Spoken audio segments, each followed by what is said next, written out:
Sam Altman has publicly admitted he wants to die. Not in a poetic way, not in a metaphorical way, but in a literal, medical, signed up on a waiting list way, because he believes the procedure that will kill him will also upload his brain to a computer. And of course, this is the same man currently deciding what artificial intelligence will look like for the 8 billion people on Earth. However, that is only the beginning. Because turns out, when you actually stack up everything Sam Altman has said in public, everything his own family has said in federal court, and everything his own business plan openly admits, you stop seeing a tech CEO. You start seeing something much stranger, something much darker. In the next few minutes, you are going to see why a man on a waitlist to have his brain digitized is building the most powerful technology in human history. You're going to see why his own sister is currently suing him in federal court, and why she has been saying the same thing publicly since 2021. You are going to see the exact future he has described, in his own words, where intelligence itself is sold back to you like electricity, from him on a meter he controls. And you are going to see why Tim Dillon, on March 2nd, 2026, said something so strange about Altman that most people laughed it off, until you line it up with everything else. So buckle up, because the story of Sam Altman is going to be a wild ride. Let me take you back to a quiet interview, where Sam Altman, the CEO of OpenAI, casually admitted something that should have been the only headline about him for the rest of the year. He admitted he is on a wait list for a procedure that would digitize his brain. The procedure, as it stands, is fatal. In other words, to have his consciousness uploaded, he first has to die. He considers this an acceptable trade. Now, of course, a lot of Silicon Valley billionaires say weird things about immortality. However, most of them are chasing longer biological lives. More years, better health, cleaner blood. Altman is not doing that. Altman has publicly signed up for a process in which ending his own biological life is the entry fee. And he runs the company that more people on Earth now use to think, to write, to code, and to make decisions than almost any other company in history. In other words, the person making decisions about the future of human intelligence views the end of his own biological body as a reasonable price for digital immortality. And then it gets worse. Because what he plans to build, while he is still alive, is even stranger than what he plans to do after. On one hand, Sam Altman is one of the most legitimately impressive people in the history of technology. He ran Y Combinator in his 20s and turned it into the world's most powerful startup factory. He built ChatGPT into the fastest growing consumer product in history. 100 million users in 2 months, a record that still stands. He has been called a genius by almost everyone who has ever worked closely with him. However, genius and good intentions are two completely different things. And what Altman has said, in his own words, about what he intends to build, is the part almost nobody has read carefully enough. Read that again. Not from a government, not from a public institution, not from a regulated utility with oversight. From OpenAI, on a meter that Sam Altman controls.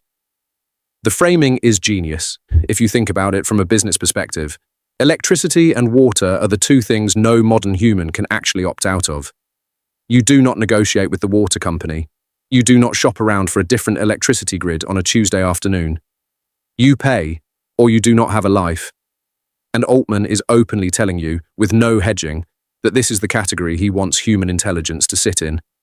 In fact, he has said this so casually, in so many interviews, that the sheer scale of the claim barely registers anymore.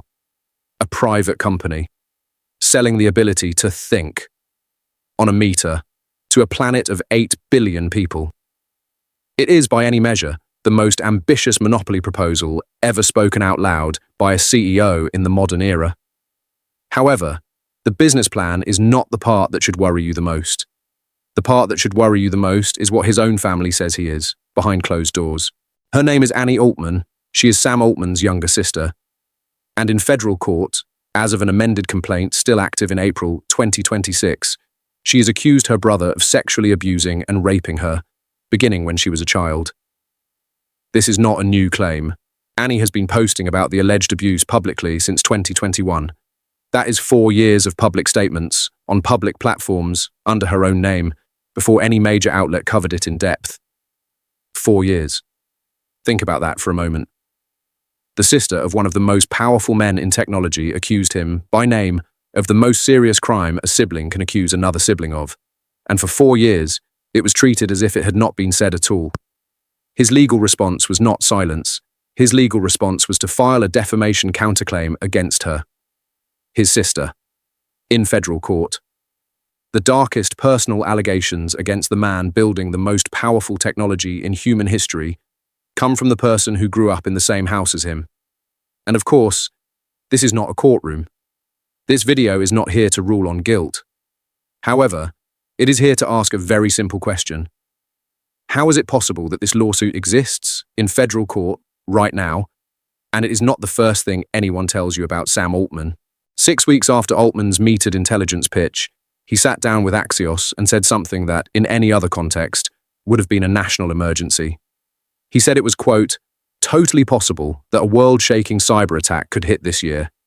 He said, quote, in the next year, we will see significant threats we have to mitigate from cyber. Stop and think about the sequence. The same man who wants to sell you intelligence on a meter, the same way you buy electricity and water, is now also publicly warning that the systems running your electricity and water are about to come under serious attack. In other words, the product he is selling, a utility you cannot opt out of, becomes infinitely more valuable the moment the old utilities start failing. Now, of course, he did not say he is going to cause it. Nobody is saying that.